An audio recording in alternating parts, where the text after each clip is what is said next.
এদিকে আবারও প্রধানমন্ত্রী হচ্ছেন শেখ হাসিনা। হঠাৎ একই বার্তা নিয়ে ঢাকায় আসলেন র-এর প্রধান তারেক রহমানকে ৩টি শর্ত দিল ভারত। কপাল খুলে গেল আওয়ামী লীগের। তাহলে কি শেখ হাসিনাকে আবারও প্রধানমন্ত্রী হিসেবে দেখতে হবে বাংলার মানুষকে, বা বাংলার মানুষে কি শেখ হাসিনাকে প্রধানমন্ত্রী হিসেবে দেখতে যাচ্ছে? শেখ হাসিনাকে ফেরাতে ঢাকায় র প্রধান, কি ঘটছে নেপথ্যে?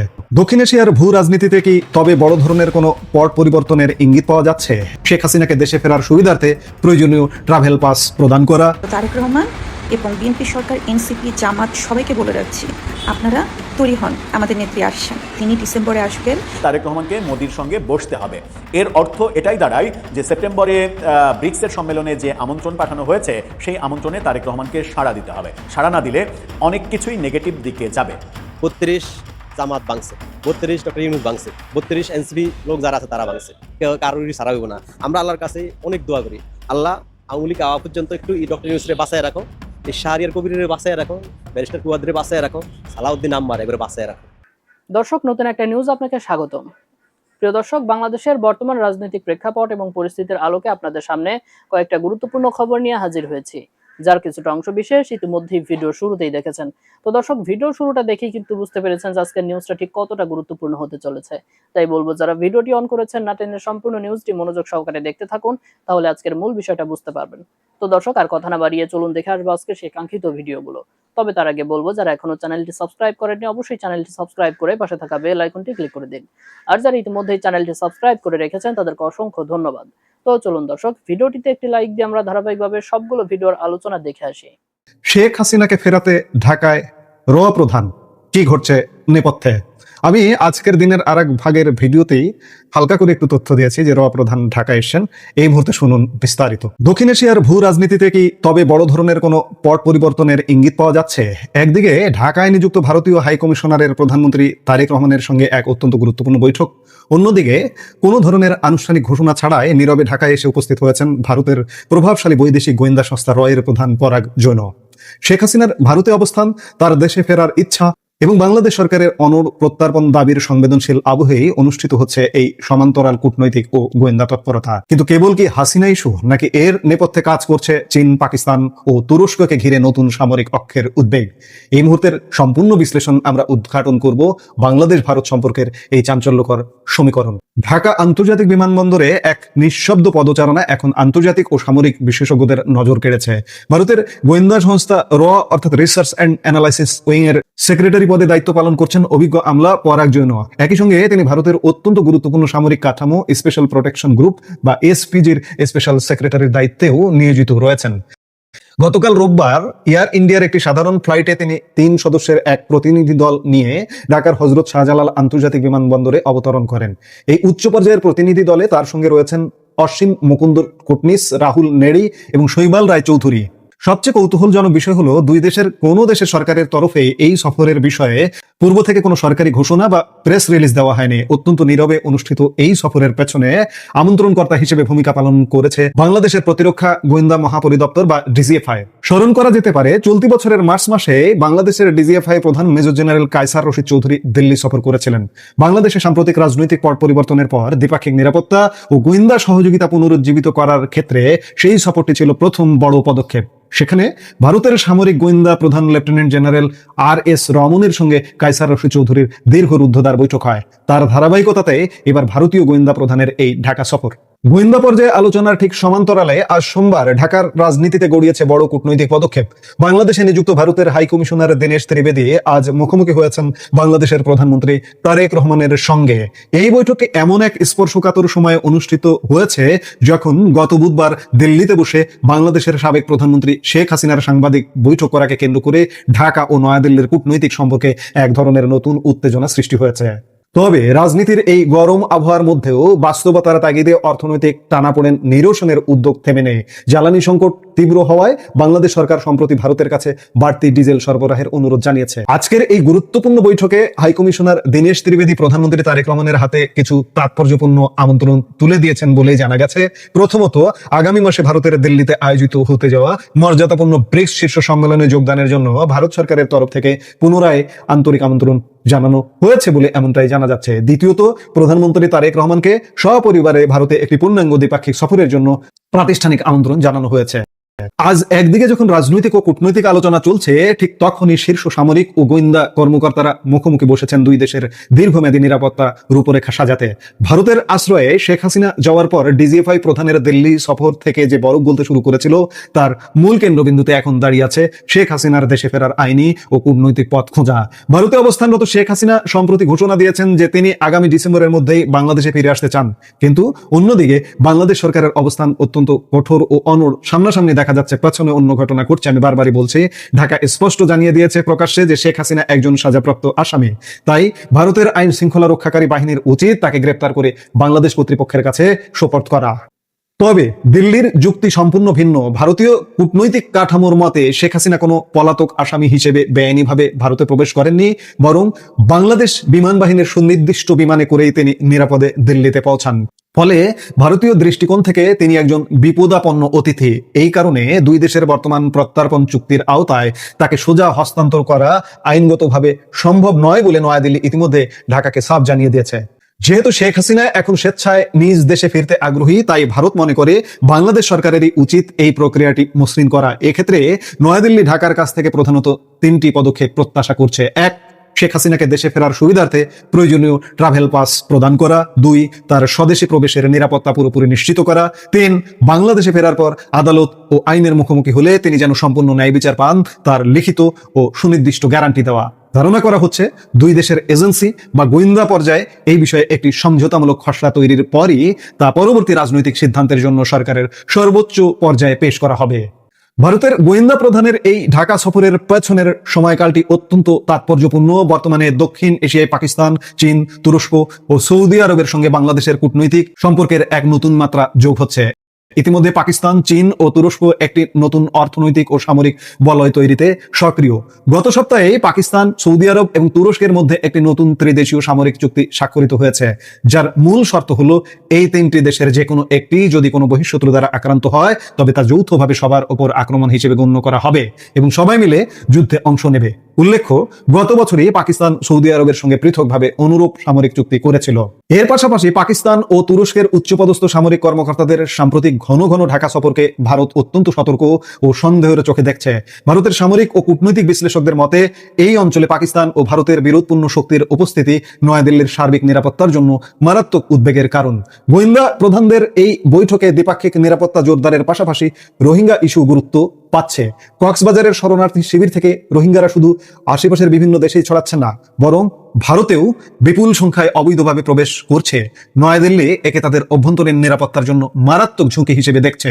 পাশাপাশি ভারতের উত্তর পূর্বাঞ্চলীয় সীমান্ত রাজ্যগুলোর রাজনৈতিক স্থিতিশীলতা ও সীমান্ত নিরাপত্তার বিষয়েও দুই দেশের গোয়েন্দা প্রধানদের মধ্যে বিস্তারিত আলোচনা হবে বলে জানা যাচ্ছে। পরাগ জৈনের নীরবে ঢাকা সফর এবং দীনেশ ত্রিবেদীর প্রধানমন্ত্রীর সাথে সাক্ষাৎ, এই দুই ঘটনা কেবল সাধারণ কোনো কূটনৈতিক শিষ্টাচার নয়। একদিকে যেমন রয়েছে শেখ হাসিনাকে ঘিরে দুই দেশের চরম আইনি ও কূটনৈতিক জটিলতার সমাধান খোঁজার প্রচেষ্টা, অন্যদিকে রয়েছে ভূ রাজনৈতিক নিরাপত্তার এক বিশাল দাবার চাল।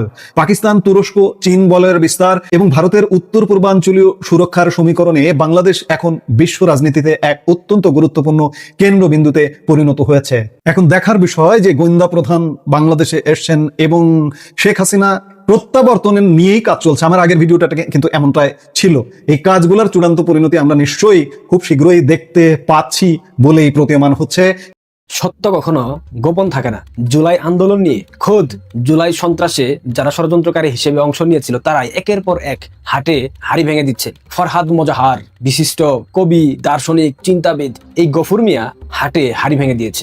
গত কয়েকদিনে এটা সামাজিক যোগাযোগ মাধ্যম, মেইন স্ট্রিম মিডিয়াতে অনেক চর্চিত হচ্ছে। গফুর হঠাৎ হাটে হাড়ি ভেঙে দিল, এটা কি নতুন কোনো রাজনৈতিক চাল? জুলাই জঙ্গি আন্দোলন, শেখ হাসিনা সরকারের পতন, তারপরের বিভিন্ন রাজনৈতিক সমীকরণ সবকিছুর পেছনে ছিল চক্রান্ত। এর পেছনে ছিল সক্রিয় কোনো আন্তর্জাতিক পরাশক্তি, এটা আমরা সবাই জানি। কিন্তু মার্কিন দূতাবাসের সেফ হাউস, তরুণ আন্দোলনকারীদের ব্রেন ওয়াশ এবং এক দফার পেছনের কারিগরদের আসল ঘটনাগুলো আমরা অনেকেই জানি না। গফুর হঠাৎ করে কেন এসব কিছু স্বীকার করছে? আন্দোলনে ছাত্র নেতাদের সেফ হাউসে রেখে সিদ্ধান্ত নেওয়া হয়েছিল, একথা গফুর কেন বলছে?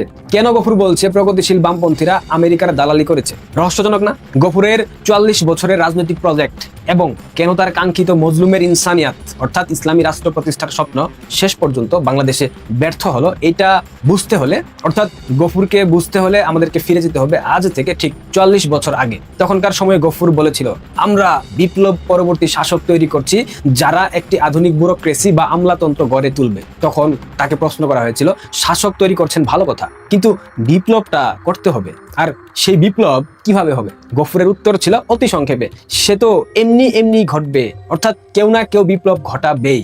গফুর প্রথাগত বামপন্থীদের উপর কখনো ভরসা করতে পারে নাই। সে জানতো বাংলাদেশের চিরাচরিত বাম রাজনীতি দিয়ে রাষ্ট্র ক্ষমতা পরিবর্তন করা কখনোই সম্ভব না, কারণ বামেদের সেই সক্ষমতা নাই। আর তাই গফুর নতুন এক তত্ত্ব নিয়ে মাঠে নেমেছিল, জিহাদই শ্রেণী সংগ্রাম। আর সেই নতুন তত্ত্বে ভরসা করলো একদল তরুণ। সেই তরুণ কারা? এই মাহফুজ আলম, নাহিদ, সার্জিস, হাসনাত, আসিফ মাহমুদ, সজীব ভুইয়া। এই তরুণদের এক অংশে ছিল নিষিদ্ধ সংগঠন হিজবুত তাহরির, এদের ক্যাডাররা, আর অন্য অংশে ছিল নব্য উদারবাদী অক্সিলারি ফোর্স, যাদের নাম বললাম, নাহিদ, আসিফ, এরা ছিল এই ফোর্সের মূল নেতৃত্বে। এরা গফুরের এই তত্ত্ব গিলে খেয়েছিল, আর এই গোষ্ঠী 2024 জুলাই জঙ্গি আন্দোলনের সব থেকে আগ্রাসী ভূমিকা পালন করেছে। এখানেই তৈরি হয় মূল নাটক। বামপন্থীরা রাজপথে চিৎকার করে বলে আসছিল, এইটা অর্থাৎ জুলাই আগস্টের সেই জঙ্গি আন্দোলন কৃষক, শ্রমিক এবং মেহনতি মানুষের বিপ্লব। কিন্তু বাস্তবতা কি এটা ছিল? বাস্তবতা হলো আন্দোলনের সাধারণ খেটে খাওয়া মানুষের স্বতঃস্ফূর্ত অংশগ্রহণ থাকলেও রাজনীতির ড্রাইভিং সিটে ছিল অন্য কেউ। আন্দোলনের প্রথম সারির নিয়ন্ত্রণ থেকে কৌশলগতভাবে সরিয়ে দেওয়া হয় মূল তরুণদের, মাঠে মূল আধিপত্য বিস্তার করে নাহিদের মতো রাজনৈতিকভাবে অপরিপক্ক তরুণরা। আর ব্যাকগ্রাউন্ডে শক্ত অবস্থান নেই জামায়াত ইসলাম, হেফাজত এবং সেনাবাহিনীর একটা বিশেষ প্রভাবশালী অংশ, যেটাকে আমরা পাকপন্থী অংশ বলতে পারি। যখন দেখা গেল ক্ষমতার নিয়ন্ত্রণ পুরোপুরি সাধারণ মানুষের হাত থেকে বের হয়ে যাচ্ছে, ঠিক তখনই সুযোগ বুঝে দৌড়ে এসে নিজেদের নাম লিখিয়েছিল বিএনপি। আমাকে একটা কথা বলেন, এরা কি কেউ রাষ্ট্র ব্যবস্থা কিংবা সিস্টেম পরিবর্তন করতে চেয়েছিল? উত্তর হলো না। তারা চেয়েছিল স্রেফ রেজিম চেঞ্জ, অর্থাৎ শেখ হাসিনা সরকারের পতন। আর এই রেজিম চেঞ্জ প্রজেক্টের সব থেকে বড় পৃষ্ঠপোষক ছিল মার্কিন যুক্তরাষ্ট্র। ভূরাজনৈতিক স্বার্থে শেখ হাসিনাকে সরাতে তারা $1 মিলিয়ন ইনভেস্ট করেছে। খোদ মার্কিন প্রেসিডেন্ট ডোনাল্ড ট্রাম্প বলে দিয়েছেন, এই রেজিম চেঞ্জ ঘটাতে $29 মিলিয়ন খরচ হয়েছে। আজকের দিনের রাজনৈতিক সচেতন প্রত্যেকটা মানুষ এটা জানেন, তাদের সবার কাছে এটা মোটামুটি পরিষ্কার হয়ে গেছে। জুলাই জঙ্গি উত্থানে আমেরিকা এবং সেনাবাহিনীর একাংশের ভূমিকা নিয়ে দীর্ঘদিন রাজনৈতিক বিশ্লেষকরা কথা বললেও গফুর অর্থাৎ ফরহাদ মোজাহার নীরব ছিল। কিন্তু হঠাৎ করে গত সপ্তাহে একটা পডকাস্টে গিয়ে থলের বিড়াল হাটে ছেড়ে দিয়েছে। গফুরের নিজস্ব স্বীকারোক্তি অনুযায়ী মার্কিন সেফ হাউস, মার্কিন যুক্তরাষ্ট্রের দূতাবাসগুলো ওই সেফ হাউসগুলো তৈরি করেছে। তোমরা রাখেন এগুলো সেফ হাউসের তো মজুদ দলাই হয়েছে। কারণ যারা সেফ হাউসে ছিল তারা যখন ফোন করতেছে আমাকে, তখন তারা বলছে আমাদের উপর চাপ দিতেছে যে আমরা যেন পদত্যাগের কথা বলি। আন্দোলন চলাকালীন বৈষম্য বিরোধী ছাত্র আন্দোলনের শীর্ষ নেতাদের রাখা হয়েছিল মার্কিন দূতাবাসের সেফ হাউসে। সেখান থেকেই তাদের উপর চাপ সৃষ্টি করা হয় এবং বাধ্য করা হয় সরকার পতনের এক দফা দাবি তুলতে। ঠিক একই সময়ে শিক্ষক এবং অ্যাক্টিভিস্ট পচা বাম আনু মোহাম্মদ এই বদমাইশকে দিয়েও আন্দোলনের মাঠ থেকে এক দফা ঘোষণা করানো হয়েছিল। আর এই পুরো প্রক্রিয়ার সঙ্গে গফুরের যোগাযোগ ছিল নিরবচ্ছিন্ন। কিন্তু প্রশ্ন ওঠে, এখন কেন গফুর এসব প্রকাশ্যে বলছে? সে কি কোনো বীরত্ব দেখাতে যাচ্ছে? সহজ উত্তর, না। গফুর কোনো হাটে হাড়ি ভাঙেনি। নিজের এবং নিজের মাস্টার প্ল্যানের চূড়ান্ত ব্যর্থতা ঢাকতেই সে এখন সত্যের কিছুটা প্রকাশ করছে। গফুরের রাজনৈতিক মহাকাব্য শেষ পর্যন্ত ব্যর্থতায় রূপ নিয়েছে। 2024 সালের শেষের দিকে তাকে প্রায় আক্ষেপ করতে শোনা গেছে জামাত সহ চরমপন্থী অ্যাক্টিভিস্টরা তাকে মেরে ফেলতে চায়, সে শহীদ হবে, তাতে তার কোনো কষ্ট নেই। এই একটি বাক্যই প্রমাণ করে গফুর যেটাকে বিপ্লব ভেবেছিল সেটা হাতছাড়া হয়ে গেছে। সে একা ব্যর্থ হয়নি, তার শীর্ষরাও ব্যর্থ হয়েছে। তবে হ্যাঁ, তার এই দীর্ঘ রাজনৈতিক সাধনার একমাত্র দৃশ্যমান সফলতা হলো তার ঘনিষ্ঠ শিষ্য মাহবুব মোর্শেদ এবং ফারুক ওয়াসিফ সরকারের উচ্চ পদে আসীন হয়েছিল। আর তার পরকীয়া ব্যাট পার্টনার ফরিদা আখতার অন্তর্বর্তীকালীন সরকারের মৎস্য উপদেষ্টা পদ বাগিয়ে নিয়েছিল। উপদেষ্টা পদ আর সরকারি দপ্তর মিললেও গফুর মোজাহারের 40 বছরের সেই বিপ্লবী রূপরেখা ধুলোর সাথে মিশে গেছে। এত কিছুর পরও ফরহাদ মোজাহার আশা কিন্তু ছাড়ছে না। কারণ তার দৃষ্টি এখন 1972 সালের মূল সংবিধানে। গফুর খুব ভালো করেই জানে আজ হোক বা কাল হোক বাংলাদেশে ঐতিহ্যবাহী রাজনৈতিক দল আওয়ামী লীগ রাজনীতিতে ফিরবেই, কারণ দেশের একটা বিশাল জনগোষ্ঠীর সমর্থন আওয়ামী লীগের পেছনে আছে। দল হিসেবে আওয়ামী লীগের প্রত্যাবর্তন ঠেকানো একেবারে অসম্ভব, যেটা আমরা এখন দেখতে পাচ্ছি, গফুর দেখতে পাচ্ছে। আর আওয়ামী লীগ ফেরা মানে 2024 সালে গফুর যে রাষ্ট্র পুনর্গঠনের স্বপ্ন দেখিয়েছিল সেটার স্থায়ী মৃত্যু ঘটবে। তাই গফুর এখনো মনে করে সময় শেষ হয়ে যায়নি, যে কোনো মূল্যে 72-এর সংবিধান মুছে ফেলতে হবে। তার অঙ্কের হিসাবটা এই ক্ষেত্রে অনেকটা সহজ। প্রথমত, 72-এর সংবিধান বাতিল করতে পারলে প্রথাগত এবং জনপ্রিয় বুর্জোয়া গণতান্ত্রিক কাঠামো ভেঙে পড়বে। দ্বিতীয়ত, সেই শূন্যতায় গঠন করা যাবে একটি বিপ্লবী সরকার। তৃতীয়ত, আর সেই বিপ্লবী সরকার পরবর্তীতে ধীরে ধীরে প্রতিষ্ঠা করবে একটি মডারেট ইসলামী হুকুমত, যেটা গফুরের ভাষায় মজলুমকে ইনসানিয়াত বা মানবিক অধিকার এনে দেবে। কিন্তু গফুরের এই ইসলামিক ইনসানিয়াতের স্বপ্ন ধূলিসাৎ করে দিয়েছে, স্বপ্নে পানি ঢেলে দিয়েছে বিএনপি এবং জামায়াত। কারণ বিএনপি কিংবা জামায়াতের রাজনীতির উদ্দেশ্য রাষ্ট্র কাঠামো পুরোপুরি বদলে ফেলানো, তাদের উদ্দেশ্য বিদ্যমান সিস্টেম বজায় রেখে ক্ষমতার চেয়ারে বসা। তাই তারা যখন দেখলো পরিস্থিতি বেসামাল হয়ে যাচ্ছে, তখন তারা জুলাই ঘোষণা, তথাকথিত জুলাই সনদ বাস্তবায়নের মূল্য ঝুলিয়ে আন্দোলনের উত্তাপ ঠান্ডা করে দিচ্ছে। ফলে চরম বিপদে পড়েছে গফুর। এখন সে কি করবে? সে কি সব সত্য উগরে দেবে? সে ইতিমধ্যেই প্রগতিশীল বামপন্থীদের সাম্রাজ্যবাদী আমেরিকার পারপাস সার্ভকারী বলে আক্রমণ করেছে। আমেরিকা কিভাবে সেফ হাউসে রেখে আন্দোলনকারীদের মগজ ধোলাই করেছে সেটাও ফাঁস করে দিয়েছে। রাজনৈতিক অঙ্গনে এইসব কথা বলা অত্যন্ত বিপজ্জনক, যে কোনো সময় তার বড় ধরনের ক্ষতি হতে পারে। সেটা গফুর জানা সত্ত্বেও মুখ খুলছে, কারণ সে জানে এখন না বললে তার রাজনৈতিক অস্তিত্ব আর অবশিষ্ট থাকবে না। আমার শেষ প্রশ্ন, গফুর কি এখনো কোনো অলৌকিক স্বপ্ন দেখছে, নাকি সে জানে তার উপর দেওয়া অ্যাসাইনমেন্ট পুরোপুরি ব্যর্থ হয়েছে? তাহলে সে কি এই হাটে হাড়ি ভাঙার নাটক করছে? এটাই এখন কোটি টাকার প্রশ্ন। অনেকে ভাবছে গফুর এখন একটি কিঞ্চিত আশা বুকে পুষে রেখেছে। তার সমীকরণ হলো ভবিষ্যতে শেখ হাসিনার দেশে প্রত্যাবর্তন কিংবা বড় কোনো রাজনৈতিক ঘোষণাকে কেন্দ্র করে দেশে একটি বিশাল উথাল পাথাল পরিস্থিতির সৃষ্টি হবে, তৈরি হবে চরম এনার্কি। মুহূর্তের মধ্যে রাজপথে জনতার দ্রুত সমাবেশ ঘটবে এবং ছত্রভঙ্গ ঘটবে। আর সেই ডামাডোলের সুযোগে যদি আরো একটা সিলেক্টিভ ম্যাসাকার ঘটানো যায়, তবেই হয়তো শেষ মুহূর্তে তার কাঙ্ক্ষিত মজলুমের ইনসানিয়াত কিংবা চরমপন্থী রূপরেখা কায়েম করা সম্ভব হবে। গফুরের এই বিপদজনক রাজনৈতিক চাল এবং বাংলাদেশের বর্তমান রাজনীতির ভবিষ্যৎ নিয়ে আপনাদের কি মতামত অবশ্যই কমেন্ট বক্সে জানাবেন। আর এই গফুরের স্বীকারোক্তি একটা প্রকাশ পেয়েছে, ধীরে ধীরে আরো আসবে। কে কত ডলার খেয়েছে, কে কত ডলারের বিনিময়ে মার্কিনীদের পারপাস সার্ভ করেছে, কে কত ডলারের বিনিময়ে রাস্তায় নেমেছিল, সামাজিক যোগাযোগ মাধ্যমে গুজব রটিয়েছে, সব সামনে আসবে। এই জুলাই ষড়যন্ত্রের অংশীদার যারা ছিল, এই জুলাই ষড়যন্ত্র ঠিক কিভাবে সংগঠিত হয়েছে, প্রত্যেকটা তথ্য আপনাদের সামনে চলে আসবে। আপনারা অপেক্ষা করেন। বঙ্গবন্ধু কন্যা শেখ হাসিনা বাংলাদেশে আসার পূর্বেই সব সামনে আসবে। যেমনটা শহীদ প্রেসিডেন্ট স্বাধীনতার ঘোষক জিয়াউর রহমানকে মরণোত্তর মেরে দিয়েছে জামায়াত ইসলাম। ভিডিওটা জামাতের ফেসবুক পেজে গিয়ে দেখবেন, তাহলে বুঝবেন আমি কি বুঝিয়েছি।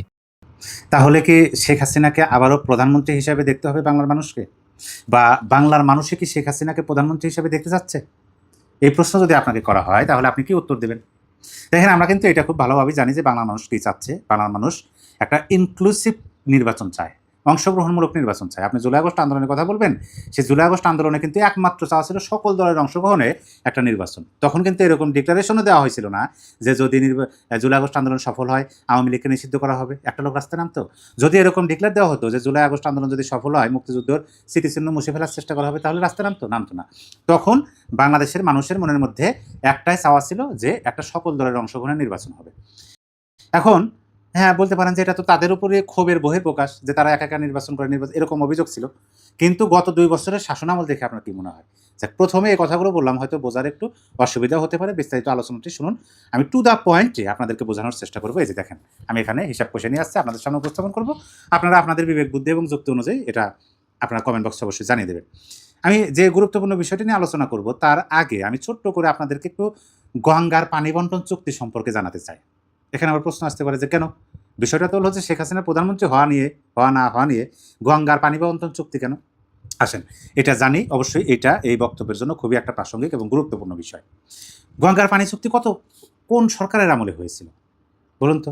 গঙ্গার পানি চুক্তি বন্টন হয়েছিল তৎকালীন আওয়ামী লীগ সরকারের আমলে। এটা স্বাক্ষরিত হয়েছিল কত সালে? 1996 সালের 12 ডিসেম্বর বাংলাদেশ ও ভারতের মধ্যে 30 বছর মেয়াদী ঐতিহাসিক গঙ্গার পানি বন্টন চুক্তি স্বাক্ষরিত হয়। ভারতের ফারাক্কা পয়েন্টে দেখেন, শুষ্ক মৌসুমে অর্থাৎ জানুয়ারি থেকে মে পানি প্রবাহের উপর ভিত্তি করে এই পানি ভাগাভাগি নির্ধারিত হয়। তাহলে আমরা এই পর্যন্ত এখন সেখানে এই যে গঙ্গার পানি বন্টন চুক্তি, সেটার মেয়াদ কবে শেষ হবে? আমরা কিন্তু এই বিষয়ে আলোচনা শুনি। মেয়াদ কবে শেষ হবে? 30 বছরের মেয়াদে করা হয়েছিল। কবে করা হয়েছিল? 1 জানুয়ারি 1997 থেকে শুরু হয়েছে। তাহলে শেষ হবে 2026 সালের 12 ডিসেম্বর। তার মানে আগামী ডিসেম্বরে শেষ হবে গঙ্গার পানি বন্টন চুক্তি। এই বন্টন চুক্তিটার মানে সূত্র কী ছিল? কীভাবে বন্টন হইতো? দেখেন, ফারাক্কায় 30,000 কিউসেক বা কম পানি থাকলে দুই দেশ সমানভাবে অর্থাৎ 50-50 50% করে পানি পাবে। 70 থেকে 75 হাজার কিউসেক থাকলে বাংলাদেশ পাবে 35,000 কিউসেক পানি, আর বাদবাকি ভারতের। আর 75,000 কিউসেকের বেশি পানি থাকলে ভারত পাবে 40 এবং বাদবাকি যা পানি থাকবে সেটা পাবে বাংলাদেশ। তার মানে এই যে পানি চুক্তি বন্টনটা, এই পানি চুক্তি বন্টনটা ছিল এটা সমতার একটা বন্টন, এবং যদি আপনি ধরতে যান তাহলে বাংলাদেশকে প্রায়োরিটি দেওয়া হয়েছিল বাস্তবতা। এটা কি জন্য আপনাদেরকে বললাম, এটা আপনারা জাস্ট মনে রাখেন, আমার আলোচনার সাথে এটা কাজে লাগবে। এখন আসেন যে তাহলে কি শেখ হাসিনা আবার পরবর্তী প্রধানমন্ত্রী হচ্ছেন, এই বিষয়টা আলোচনা করি। এখন শোনা যাচ্ছে যে একটা মধ্যবর্তী নির্বাচন হবে, এরকম কিন্তু গুঞ্জন চলে আসছে অলরেডি রাজনৈতিক পরিমণ্ডলে, যে একটা মধ্যবর্তী নির্বাচন হবে। এবং আমরা তো জানি যে মধ্যবর্তী নির্বাচন হলে কী হবে, আচ্ছা সেদিকে পরে যায়। মধ্যবর্তী নির্বাচনের কথা কেন আসতেছে? এই যে সরকার, বর্তমান সরকার, এই সরকার তো সবে মাত্র 6 মাস হলো, 6 মাসে এখন আবার আরেকটা নির্বাচনের কথা বলা হইতেছে। তাহলে পরিবেশটা কোন দিক, পরিস্থিতি কোন দিক যাচ্ছে, এইটা বুঝতে হলে আমাদেরকে একটু আগে যেতে হবে। যেহেতু আওয়ামী লীগ শব্দটা বা আওয়ামী লীগ নামটা এখানে আছে, আওয়ামী লীগের ক্ষমতাচ্যুত হওয়ার সেই দিন থেকে আমাদের কথা বলতে হবে। একেবারে বিস্তারিত বলতে হবে না, শুধুমাত্র পয়েন্টগুলো আপনাদেরকে বলি। যেমন ধরেন আওয়ামী লীগ সরকার ক্ষমতাচ্যুত, ডক্টর ইউনূস ক্ষমতায় আসা, এই যে ক্ষমতার পালা বদল, ক্ষমতার যে বদল, এইটার পিছনে যে মার্কিন ডিস্ট্রিক্ট জড়িত বা তারাই যে এটা ঘটাইছেন, এটা কিন্তু এখন ওপেন সিক্রেট।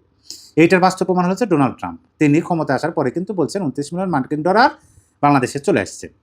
আচ্ছা, তাহলে ডক্টর ইউনূসকে মার্কিনদের মদপুষ্টে তারা ক্ষমতায় আসছিল। তারপরে তিনি কী কী করছেন সেগুলো বলার দরকার নাই, সেগুলো আমরা সব জানি। এখন একটা নির্বাচন হয়েছে, কেন নির্বাচন হলো? ডক্টর ইউনূস তো নির্বাচন দিতে চায় নাই। ডক্টর ইউনূস চেয়েছিল যে 40 সাল পর্যন্ত থাকবে, ডক্টর ইউনূস আরও 50 বছর ক্ষমতায় থাকবে, অন্তত না হলেও 29 সাল পর্যন্ত ক্ষমতায় থাকবে, এটা কিন্তু বলা হয়েছিল। তারপর নির্বাচন দিল কি জন্য?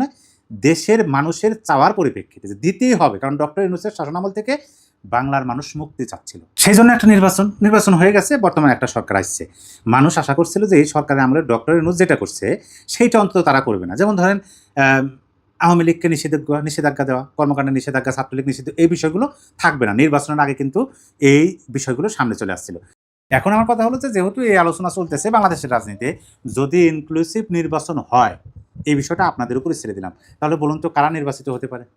ডক্টর ইউনূস অর্থাৎ জামাতিদের শাসন দেখেছে বাংলার মানুষ, বর্তমান সরকারের শাসনে দেখেছে। এখন সামনে নির্বাচন যদি হয় একটা 27 সালে, বা এই সামনে ধরেন হলো একটা মধ্যবর্তী নির্বাচন যদি হয়, তাহলে মানুষ কাকে ভোট দেবে? আর বর্তমান সময়ে আওয়ামী লীগের দিকে যদি আমরা তাকাই, তাহলে কি দেখতে পারি? যে আওয়ামী লীগের সবাই শেখ হাসিনার মুখের দিকে তাকিয়ে আছে। তার মানে তারা শেখ হাসিনার বিকল্প এখনও কাউকে ভাবতেছে না। যদি একটা নির্বাচন হয়, সেই নির্বাচনে আওয়ামী লীগ অংশগ্রহণ, মানে ইনক্লুসিভ একটা নির্বাচন হয়, সেই নির্বাচনে জনগণ যদি আওয়ামী লীগকে ভোট দেয়, আওয়ামী লীগ যদি জয়যুক্ত হয়, তাহলে কে হতে পারেন প্রধানমন্ত্রী? শেখ হাসিনা। বাস্তবতা কি বলে? দর্শক, আমি আশা করছি সবগুলো ভিডিওই আপনি মনোযোগ সহকারে দেখেছেন। সেই সাথে দর্শক, এই ভিডিওগুলো সম্পর্কিত যদি কোনো তথ্য বা মতামত থাকে তাহলে তো অবশ্যই কমেন্ট করে জানিয়ে দিন। এতক্ষণ সাথে থাকার জন্য ধন্যবাদ। নিউজটি শেষ করছে এখানেই, ফিরছে আগামী ভিডিওতে নতুন কোনো টপিক নিয়ে। আল্লাহ হাফেজ।